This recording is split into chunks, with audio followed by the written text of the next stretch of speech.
graça que terás, e sua glória lá verás.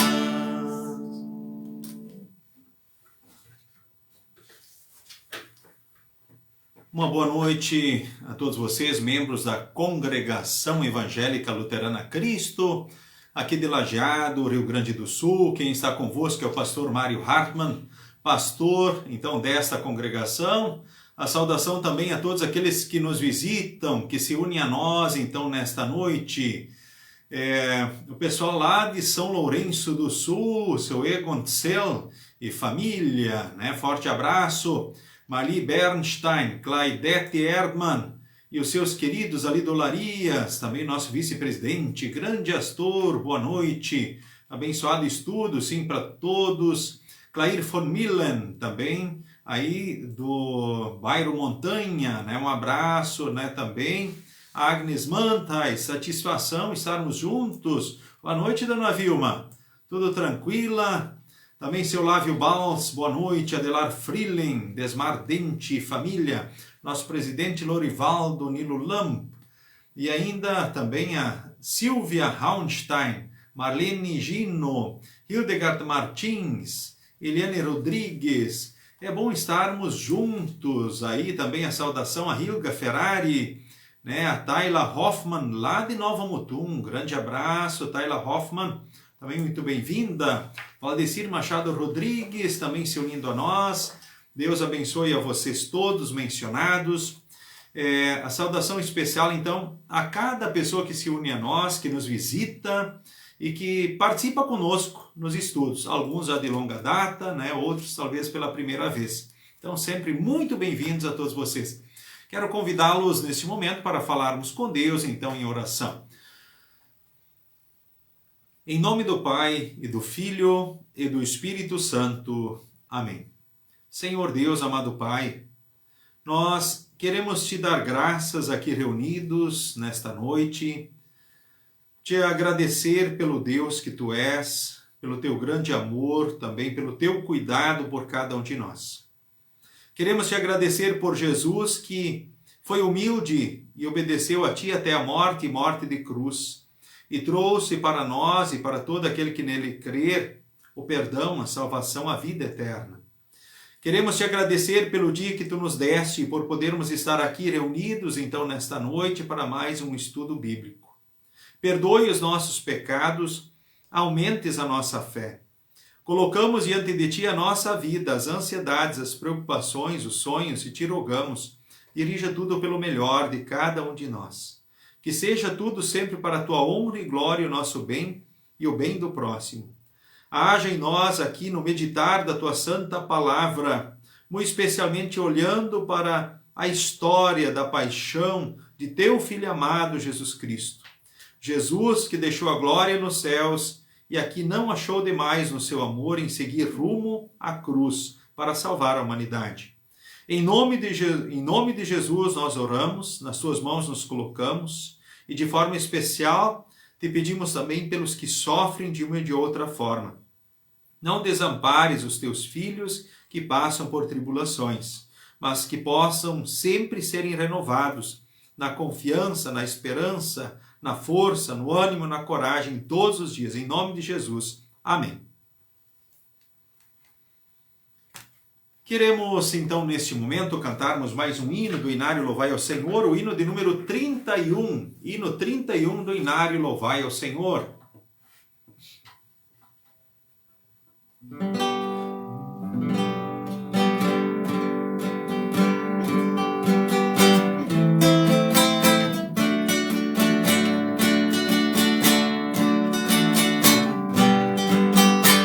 Se aquela cruz falasse como Cristo morreu, daria a todos nós maior lição de amor. De sangue foi manchado os pregos suportou, ergueu sobre o Calvário Jesus Salvador. Ela viu morrer o homem Deus, nela sempre achei consolo.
Muito bem, nós queremos dar sequência, então, no estudo dessa noite.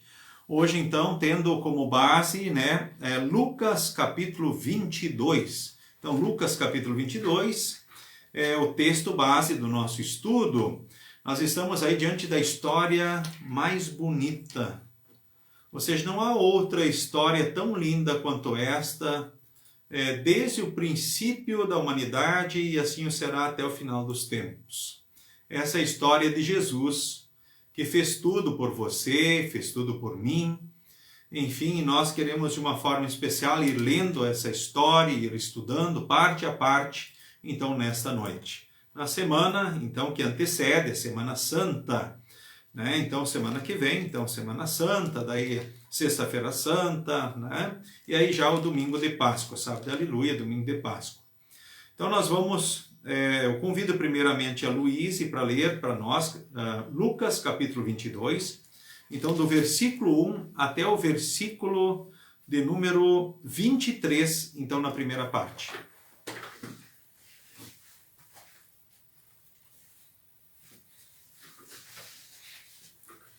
Lucas capítulo 22, versículo 1 a 23. Faltava pouco tempo para a festa dos pães sem fermento, chamada Páscoa. Os chefes dos sacerdotes e os mestres da lei procuravam um jeito para matar Jesus em segredo, porque tinham medo do povo. Então Satanás entrou em Judas, chamado Iscariotes, que era um dos 12 discípulos. Judas foi falar com os chefes dos sacerdotes e com os oficiais da guarda do templo para combinar a maneira como ele ia lhes entregar Jesus. Eles ficaram muito contentes e prometeram dar dinheiro a ele. Judas aceitou e começou a procurar uma oportunidade para entregar Jesus a eles sem que o povo ficasse sabendo. Chegou o dia da festa dos pães sem fermento, dia em que os judeus matavam carneirinhos para comemorar a Páscoa. Então Jesus deu a Pedro e a João a seguinte ordem: vão e preparem para nós o jantar da Páscoa. Eles perguntaram: onde o Senhor quer que a gente prepare o jantar? Jesus respondeu: escutem. Quando entrarem na cidade, um homem carregando um pote de água vai se encontrar com vocês. Sigam esse homem até a casa onde ele entrar e digam ao dono dela: o mestre mandou perguntar a você onde fica a sala em que ele e os seus discípulos vão comer o jantar da Páscoa. Então ele mostrará a vocês uma grande sala mobiliada no andar de cima. Preparem ali o jantar. Os 2 discípulos foram até a cidade e encontraram tudo como Jesus tinha dito. Então prepararam o jantar da Páscoa. Quando chegou a hora, Jesus sentou-se à mesa com os apóstolos e lhes disse: como tenho desejado comer este jantar da Páscoa com vocês, antes do meu sofrimento. Pois eu digo a vocês que nunca comerei este jantar até que eu coma o verdadeiro jantar que haverá no reino de Deus. Então Jesus pegou o cálice de vinho, deu graças a Deus e disse: peguem isto e repartam entre vocês, pois eu afirmo a vocês que nunca mais beberei deste vinho até que chegue o reino de Deus. Depois pegou o pão e deu graças a Deus. Em seguida partiu o pão e deu aos discípulos, dizendo: isto é o meu corpo que é entregue em favor de vocês. Façam isto em memória de mim. Depois do jantar, do mesmo modo deu a eles o cálice de vinho, dizendo: este cálice é a nova aliança feita por Deus com o seu povo, aliança que é garantida pelo meu sangue derramado em favor de vocês. Mas vejam, o traidor está aqui sentado comigo à mesa, pois o Filho do Homem vai morrer da maneira como Deus já resolveu. Mas ai daquele que está traindo o Filho do Homem. Então os apóstolos começaram a perguntar uns aos outros quem seria o traidor.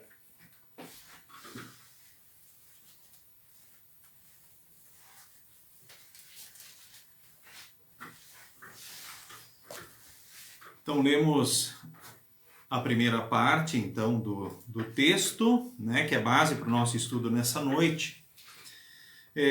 Textos, então, que fazem parte aí da Semana da Paixão de Cristo. Textos que nos ajudam a refletir, então, sobre a obra de Jesus, que é o Filho de Deus, o nosso Salvador, em nosso favor e em favor de toda a humanidade. sabemos que Deus, no seu amor e graça, então, ele prometeu que viria um dia o Salvador já para Adão e Eva, os primeiros seres humanos. Então, eles viviam lá no paraíso, numa perfeição, ou seja, numa comunhão plena com Deus, consigo mesmo e também uns com os outros, ou seja, viviam felizes, e o plano de Deus é que Adão e Eva fossem de fato felizes para sempre. Mas havia um limite nessa liberdade e felicidade plena do ser humano. Eles não poderiam comer do fruto da árvore do conhecimento do bem e do mal, senão iriam morrer. Instigados, então, pelo diabo, Adão e Eva caíram no pecado e comeram do fruto proibido. Trouxeram os sofrimentos, as desgraças, as tribulações, por fim a morte.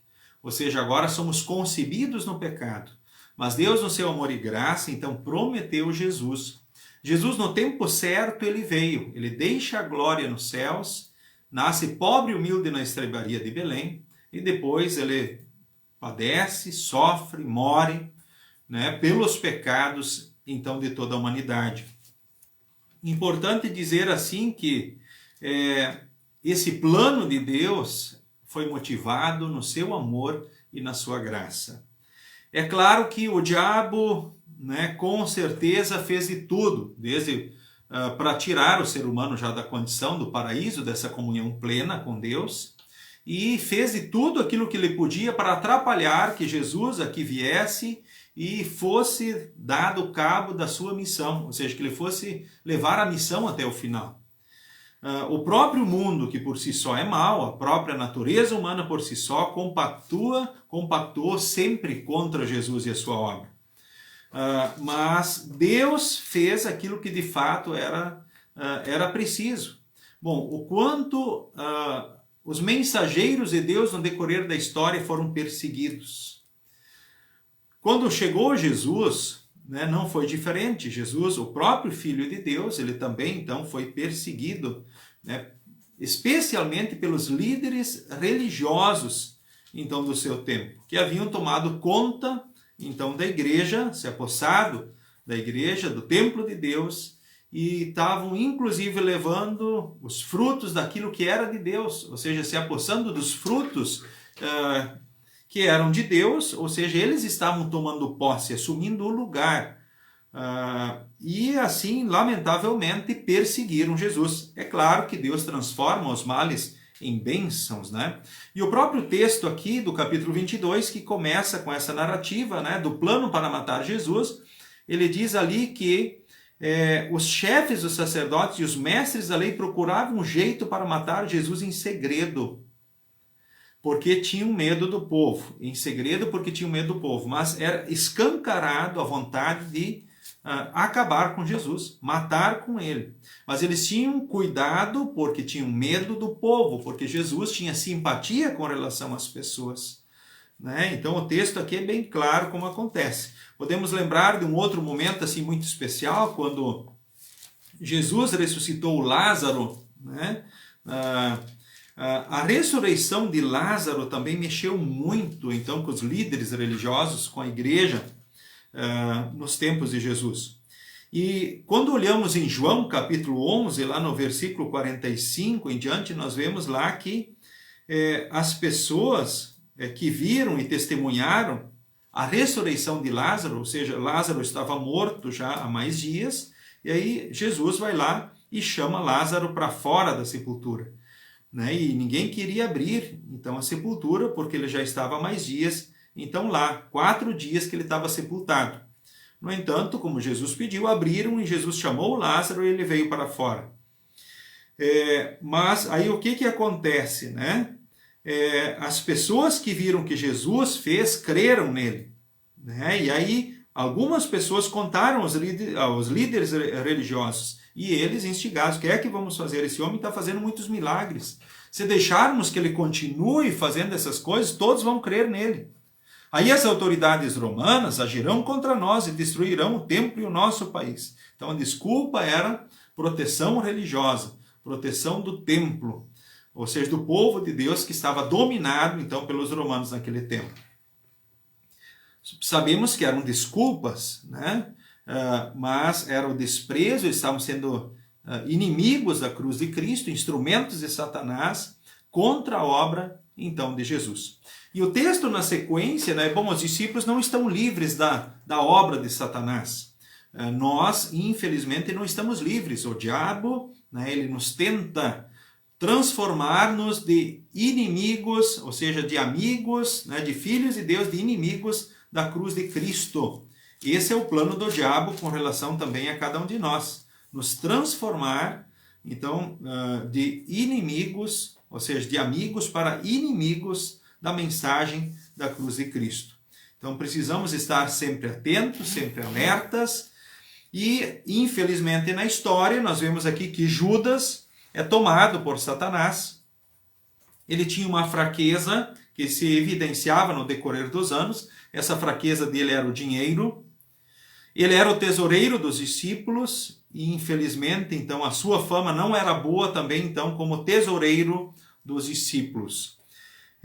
E aí ele acaba, então, diante da promessa, né, do dinheiro, ele acaba compactuando com os líderes religiosos. E Judas aceitou, e aí aceitou o dinheiro para entregar Jesus e estava aguardando uma oportunidade para entregá-lo, sem que o povo ficasse sabendo. Ou seja, havia um medo dos líderes religiosos, do povo, justamente porque o povo, né, muitas pessoas do povo, então, acabavam seguindo Cristo, pois viam seus milagres, as suas mensagens, ou seja, comeram ora do pão que Jesus multiplicou, dos peixes, enfim, eram testemunhas da obra, então, de Cristo. E o texto adiante aqui, do versículo 7 em diante, um momento bem especial, né, onde Jesus manda preparar, então, a Páscoa, né, e aí, o que acontece, né, os discípulos vão preparar, né, o jantar, então, da Páscoa. Aí pergunta onde quer. Então, o que se festejava na Páscoa no Antigo Testamento? A libertação do povo de Deus da escravidão do Egito. E o que nós festejamos na Páscoa hoje? A libertação do povo de Deus da escravidão, do pecado, da morte e do diabo. Ou seja, a vitória sobre o pecado, a morte e o diabo. A nossa libertação. Então, a vitória de Cristo, que na realidade é a nossa vitória. Então, no Antigo Testamento, celebravam algo que tipificava e apontava o que nós celebramos, então, nos dias de hoje. E aí eles foram, aí vimos a história, né? Chegaram lá nessa grande sala. E aí imagino que muitos de vocês conhecem o famoso quadro sobre a Santa Ceia, onde aparece, né, então, uma grande sala com uma mesa, né, e ali onde os discípulos então sentaram com Jesus para esse momento especial, para festejarem, celebrarem então a grande ceia. Aliás, festejarem então a Páscoa, né? E aí acontece na Quinta-feira Santa, então, a chamada instituição, então, da Santa Ceia, né? Então, eles ali, conforme Jesus havia orientado aos seus discípulos, Jesus ali, então, o ponto alto da Quinta-feira Santa, quando eles estavam ali, Jesus pegou o cálice, né? Ou seja, e deu graças a Deus, né? Ele pegou o pão, deu graças, né, e disse, isto é o meu corpo, isto é o meu... e aí, né, este é o cálice da nova aliança, ou seja, isto é o meu corpo, isto é o meu sangue. Ele instituiu, então, a Santa Ceia. Nós agora não celebramos mais a ceia conforme os moldes do Antigo Testamento. Não matamos mais o cordeiro e o comemos com pão sem fermento, ervas amargas, mas... agora, né, a Santa Ceia é o pão e o vinho, mediante a palavra. Então vemos aí que não é mais uma refeição nos moldes do Antigo Testamento, algo que tipificava e apontava, então, Jesus, o Cordeiro de Deus, que haveria de vir para tirar o pecado do mundo, mas que apontava agora, então, uma nova, ou seja, que aponta agora o cumprimento já dessa promessa. Então, por isso a Santa Ceia agora é o pão e o vinho, unido à palavra, né? E onde temos junto com o pão o verdadeiro corpo, junto com o vinho, então o verdadeiro sangue, então do nosso Senhor Jesus Cristo. Então a Santa Ceia agora é o verdadeiro corpo e o verdadeiro sangue, então, de Jesus. A palavra de Deus unida com o pão faz com que junto com o pão recebamos o verdadeiro corpo de Cristo. E junto com o vinho recebemos o verdadeiro sangue. Então o próprio Cristo agora vem até nós, no pão e no vinho, com seu corpo e sangue, para dar para nós perdão, salvação, vida eterna, força, ânimo, coragem. Ou seja, vem nos fortalecer para vivermos a nossa vida com Deus, nesta vida em todos os dias, até chegarmos um dia e celebrarmos a grande ceia lá no céu. Estarmos à mesa do Senhor, então lá no céu, então para sempre. Façam isto em memória de mim, né? Ou seja, que possamos anunciar a morte do Senhor até que Ele venha. Ou seja, são citações de outros textos bíblicos que nós podemos unir, então, a este momento, que é, então, a ceia do Senhor. Eu vou pedir para a Luísa ler para nós agora, do versículo 24 até o versículo de número 46, então, nesse instante. Lucas 22, 24 até o 46.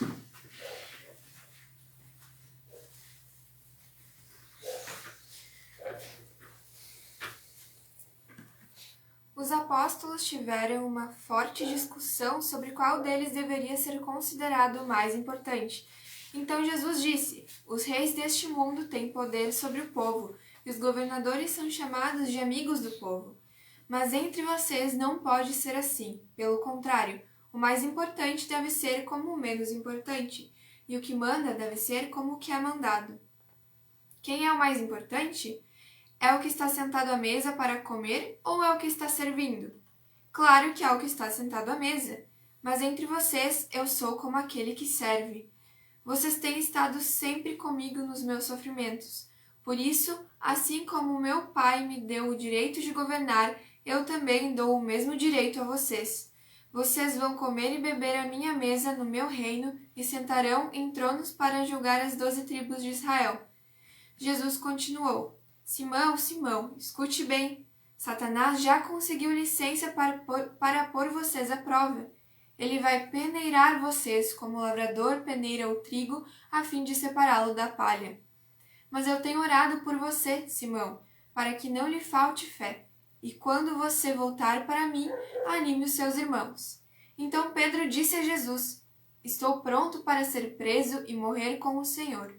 Então Jesus afirmou: eu digo a você, Pedro, que hoje, antes que o galo cante, você dirá 3 vezes que não me conhece. Depois Jesus perguntou aos discípulos: por acaso faltou a vocês alguma coisa quando eu os enviei sem bolsa, sem sacola e sem sandálias? Não faltou nada, responderam eles. Então Jesus disse: pois agora quem tem uma bolsa ou sacola deve pegá-la, e quem não tem espada deve vender a capa e comprar uma. Pois as Escrituras Sagradas dizem: ele foi tratado como se fosse um criminoso. Eu afirmo a vocês que isso precisa acontecer comigo, pois o que está escrito a meu respeito tem de acontecer. Aí os seus discípulos disseram: Senhor, aqui estão 2 espadas. Basta, respondeu ele. Jesus saiu e foi, como de costume, ao Monte das Oliveiras, e os seus discípulos foram com ele. Quando chegou ao lugar escolhido, Jesus disse: orem pedindo que vocês não sejam tentados. Então se afastou a uma distância de mais ou menos 30 metros. Ajoelhou-se e começou a orar, dizendo: Pai, se queres, afasta de mim este cálice de sofrimento, porém que não seja feito o que eu quero, mas o que tu queres. Então um anjo do céu apareceu e o animava. Cheio de uma grande aflição, Jesus orava com mais força ainda. O seu suor era como gotas de sangue caindo no chão. Depois de orar, ele se levantou, voltou para o lugar onde os discípulos estavam e os encontrou dormindo, pois a tristeza deles era muito grande. E disse: por que vocês estão dormindo? Levantem-se e orem para que não sejam tentados.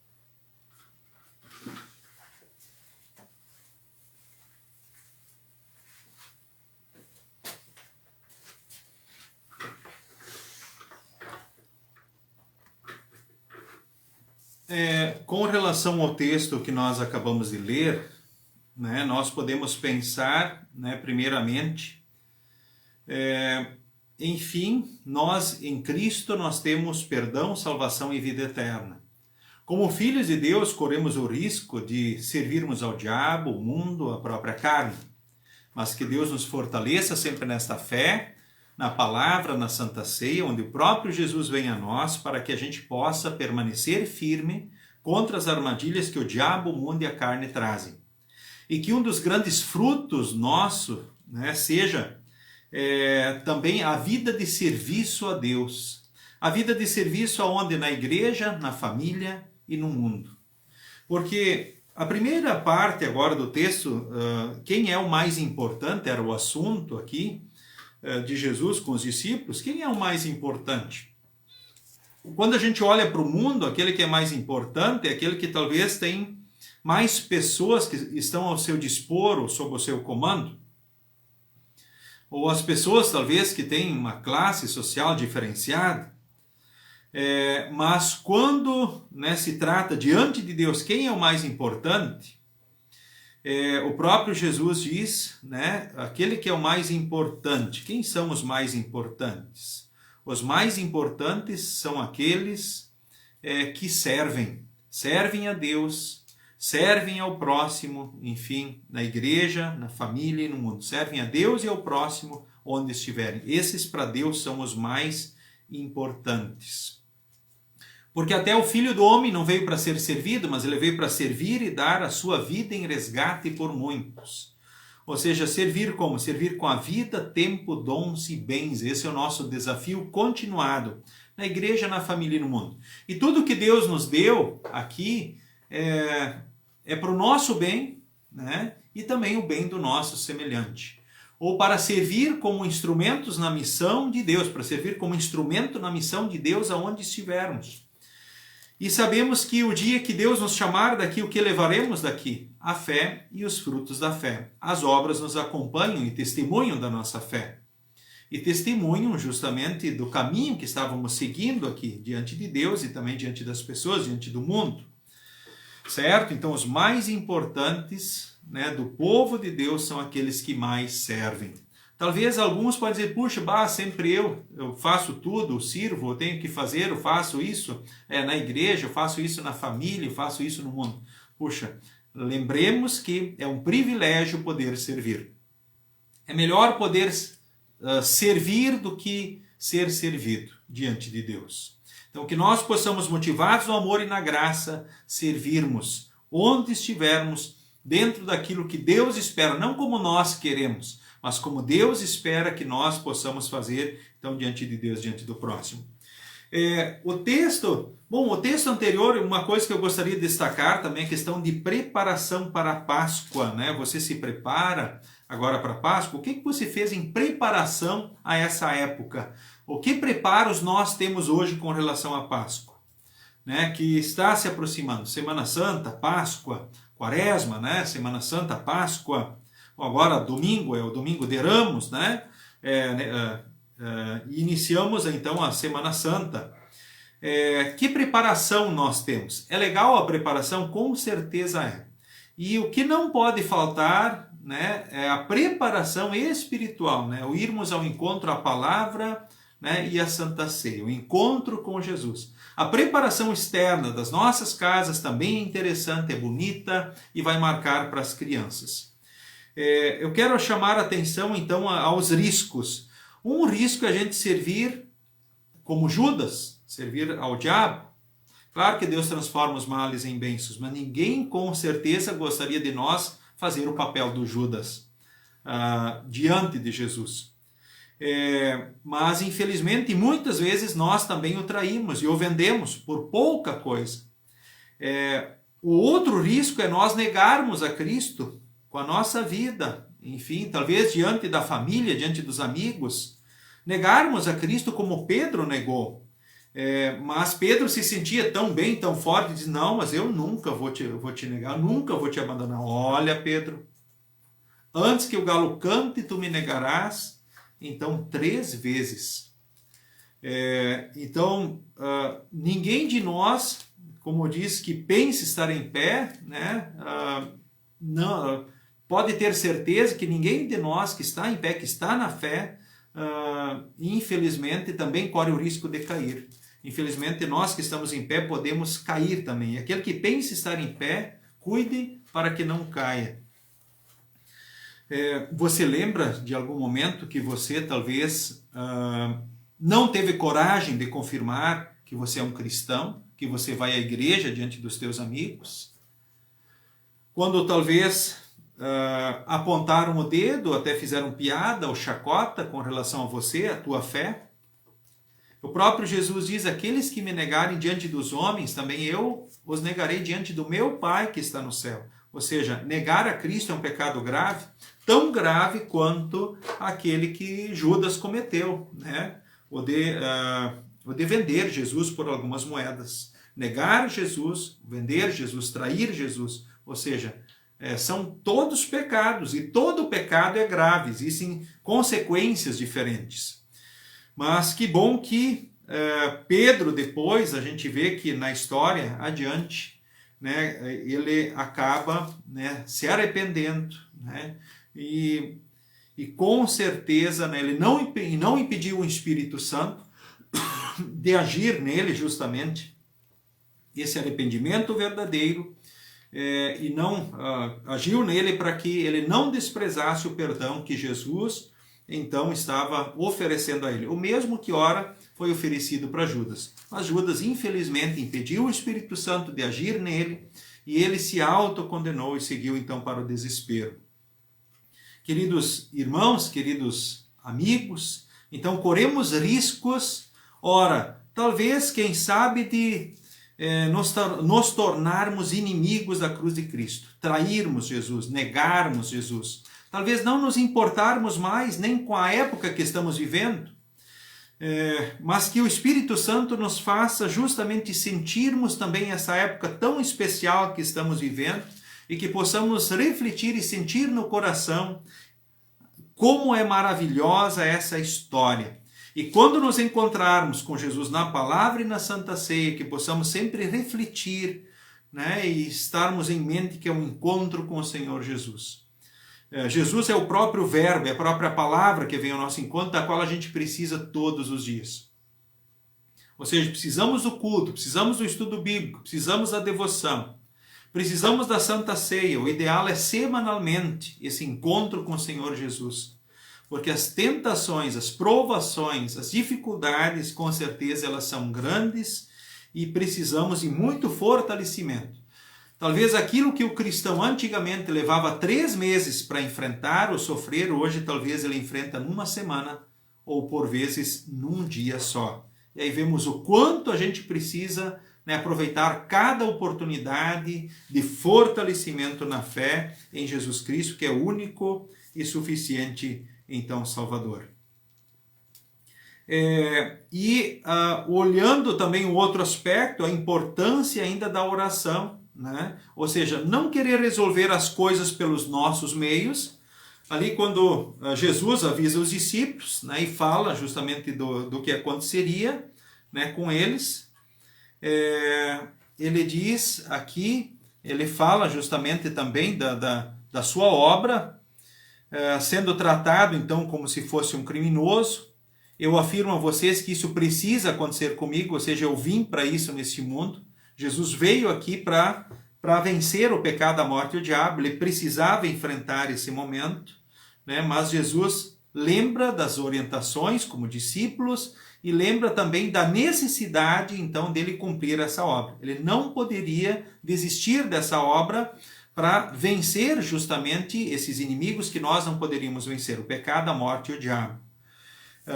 Se Jesus tivesse desistido da sua obra, bom, a obra da salvação teria fracassado. Nós não teríamos esperança nenhuma com relação à eternidade com Deus. Estaríamos todos perdidos e condenados então ao inferno.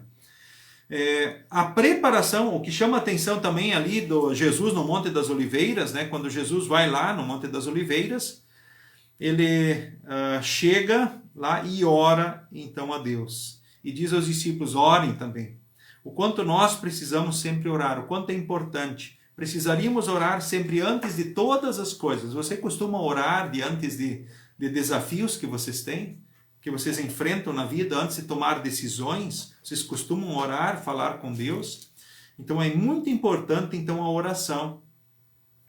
Se o próprio Jesus ele não minimizou a questão da oração, imaginemos nós, então, o quanto precisamos considerar sempre a questão da oração. Talvez nos momentos de angústia, de aflição, nos momentos de provação, ou nos momentos especiais também da vida, nos bons momentos, não deixar, então, de orar, então, ao nosso Deus. E a parte aqui, final, os discípulos sempre dormindo. Ali eles dormiam por quê? Por causa da sua fragilidade. Mas Jesus não queria que eles dormissem aqui. Talvez alguém poderia dizer, puxa, mas é pecado de repente eu estar orando e dormir? Eu digo, agora se isso vira um hábito e todo dia pode ser um problema. Agora eu não vejo um problema quando a pessoa está orando a Deus e acaba dormindo nos braços de Jesus, ou seja, nos braços de Deus, falando com Ele e adormecer. Como uma criança no colo do seu pai e da sua mãe, que vai falando com seus pais e acaba dormindo então, no colo deles. É uma imagem carinhosa, uma imagem bonita. Mas o momento aqui era de tensão, era de provação.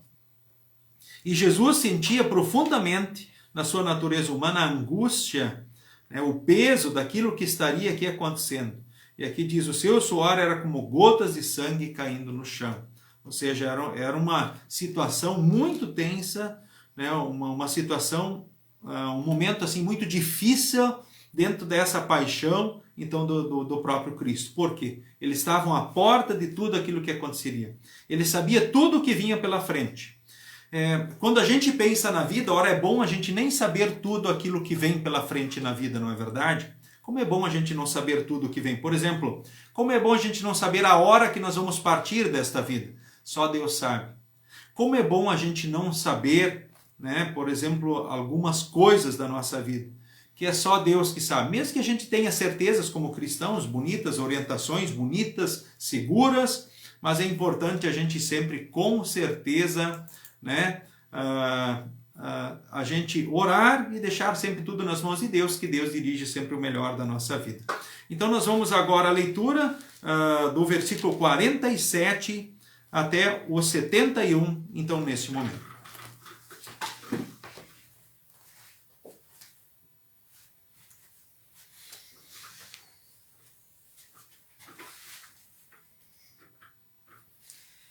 Jesus ainda estava falando quando chegou uma multidão. Judas, um dos 12 discípulos, que era quem guiava aquela gente, chegou perto de Jesus para beijá-lo.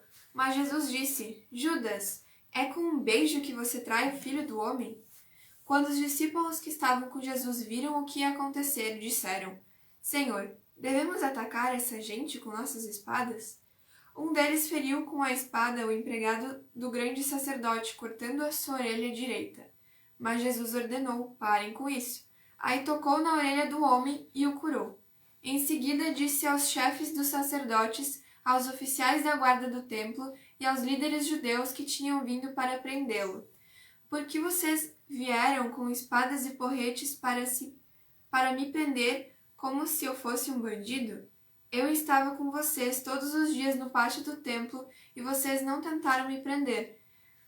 Mas esta é a hora de vocês e também a hora do poder da escuridão.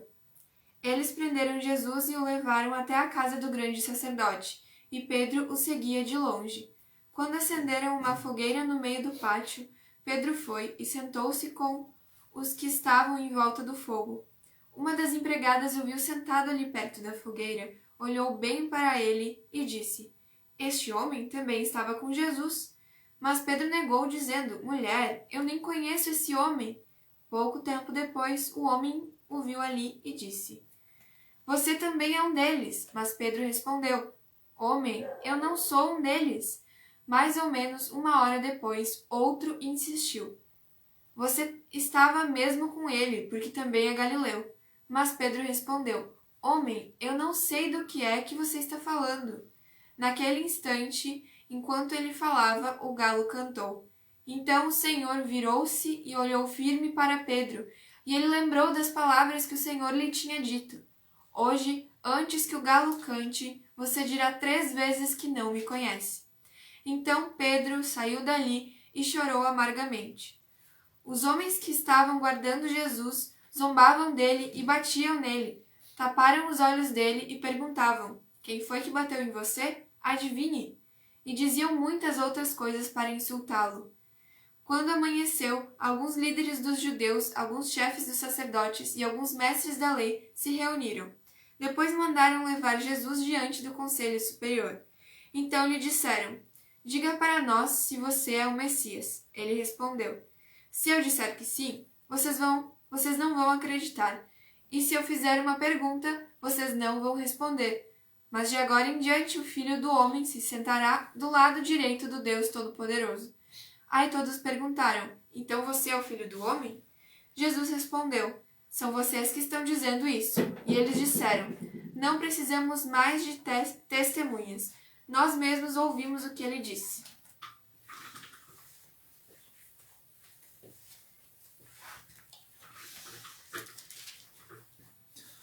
Muito bem, a Luísa leu então a parte agora restante então do texto. Estudo então desta noite. Jesus então no Monte das Oliveiras, conforme a profecia, então ele é preso, né? Ou seja, ele passa a estar nas mãos então daqueles que queriam então a sua morte. E Judas então com um beijo, né? Com um beijo ele trai Jesus Cristo, Filho do Homem.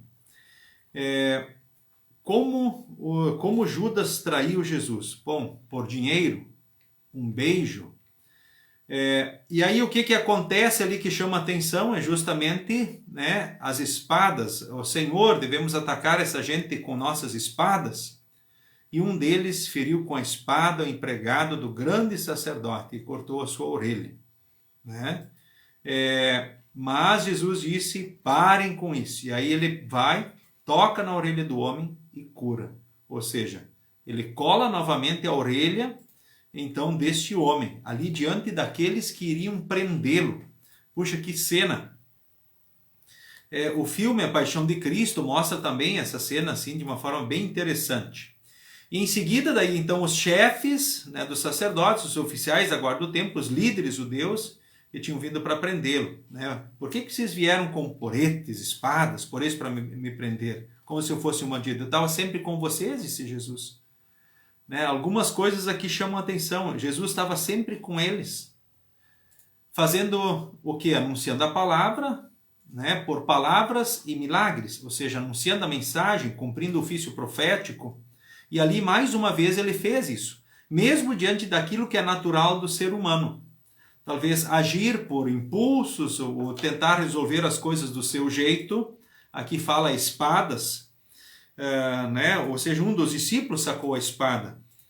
E a parte anterior, né? A natureza humana, levando também Judas, né? Judas que, por dinheiro, né, vende Jesus com um beijo. Ou seja, algo que é carinhoso, algo que é próximo, mas que é um instrumento também aqui de traição e de engano.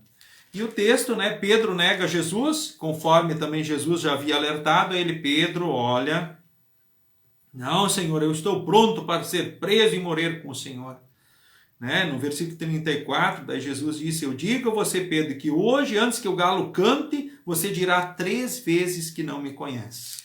Né? Antes que o galo cante, você dirá 3 vezes que não me conhece. Né? Então essa já foi a profecia, e aqui não deu outra. Então Pedro nega Jesus. E como nega Jesus? Puxa, dentro daquele contexto, talvez com medo, frágil, né? Aquela pressão grande que acontecia ali, nos arredores onde Jesus estava.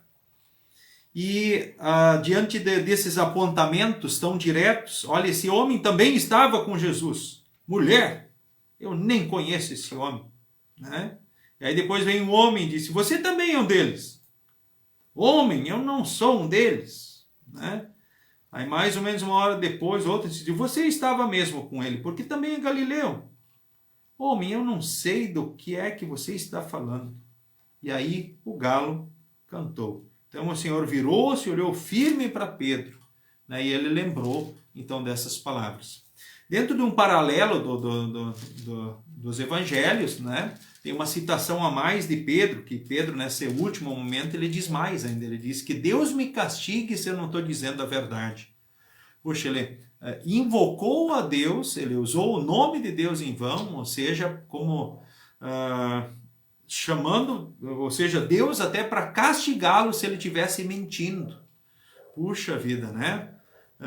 Ou seja, ele jurou falsamente, né, diante daqueles que apontavam para ele como sendo um discípulo, um seguidor de Jesus. Imaginem Pedro agora, aquele discípulo sempre próximo de Jesus, agora sendo alguém que o negasse, né, e o estava negando.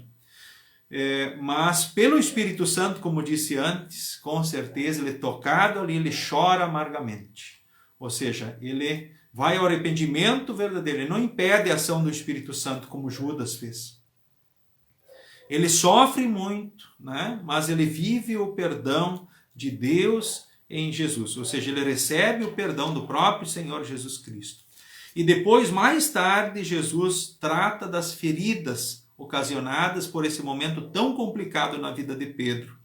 Porque aí Jesus 3 vezes pergunta então para Pedro: Pedro, tu me amas?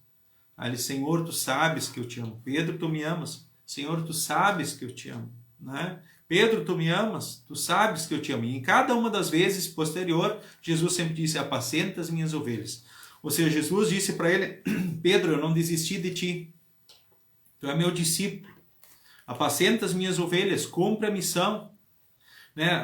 Alguém poderia dizer assim, mas então Jesus castigou Pedro? Não, ele oportunizou ele a reafirmar o amor. Ou seja, ele tratou a ferida de dentro para fora. E é isso também, eu acho que é uma coisa que falta muito também nos dias de hoje, quando nós temos problemas com relação às pessoas. Às vezes pode ser em família, né, no casamento, esposo, esposa, oportunizarmos reafirmar o amor. É muito importante nós oportunizarmos, darmos oportunidade para que nós reafirmemos o amor uns aos outros. E assim as feridas sejam tratadas e sejam curadas. A exemplo daquilo que Deus faz também conosco, Ele nos permite, né, e oportuniza, né, o pedirmos o perdão, né, e tratar das nossas feridas. Ou seja, como que pôr o remédio nas nossas feridas. Então é algo assim bem importante também para nós, né, de oportunizarmos uns aos outros a tratarmos das feridas, quando essas estão ali, né, abertas, talvez, quem sabe, como diz, saindo sangue ou hemorrágicas, poderíamos dizer assim, onde elas sejam tratadas, onde o curativo seja feito, enfim, onde se permite que a ferida sare de dentro para fora conforme precisa realmente.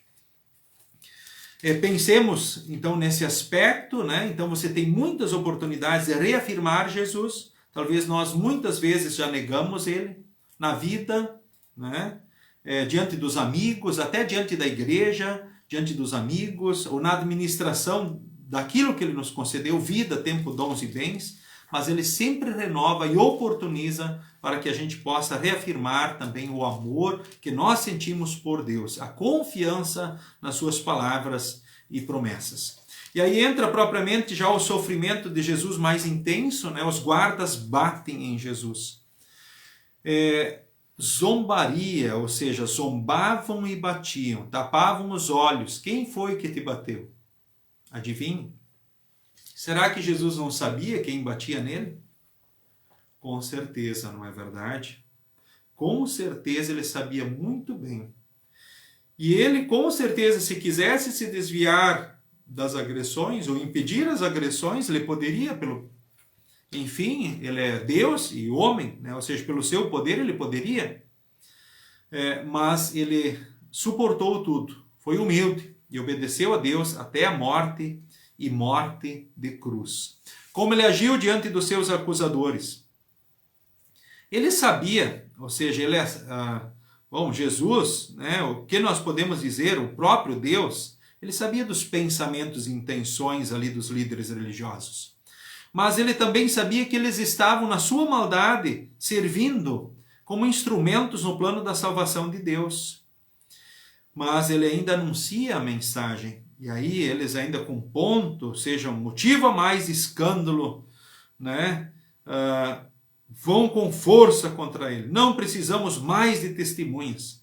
Nós mesmos ouvimos o que ele disse. Então você é o Filho de Deus? Jesus respondeu, são vocês que estão dizendo. Não precisamos mais de testemunhas. Ou seja, blasfêmia. Ou seja, como se ele fosse um mentiroso que estivesse pecando contra Deus, ou falando mal de Deus, ou das obras dele. E assim, isso era motivo para condenação, então, à morte. Falar mal contra as autoridades, falar mal contra Deus, era motivo de condenação, então, nesses tempos. E, diante disso, eles já tinham aquilo que eles precisavam. Aí já foram em busca das autoridades civis para que assinassem o veredito da morte, então, de Jesus, da condenação, né, do próprio Senhor Jesus Cristo. Queridos amigos, então nós paramos por aí na leitura. Incentivo você a participar dos cultos da tua congregação, agora no final de semana, né? Com certeza cada congregação tem as oportunidades, assim como a Congregação Cristo também tem, aqui no sábado às 18, com transmissão pelo Facebook, e no domingo de manhã, então às 9 horas. E aí na semana que vem, Semana Santa, nós temos culto na Sexta-feira Santa, onde nós vamos continuar justamente refletindo a partir dessas leituras, agora daí sobre a paixão, aliás a morte, né, e crucificação de Jesus. E aí no sábado, aleluia, e Páscoa, refletindo sobre a ressurreição, então, do nosso Senhor e Salvador Jesus Cristo. Fica aí um incentivo, um convite para você, lembrando que essa é a história mais linda da história da humanidade, ou seja, a história mais maravilhosa que poderia existir.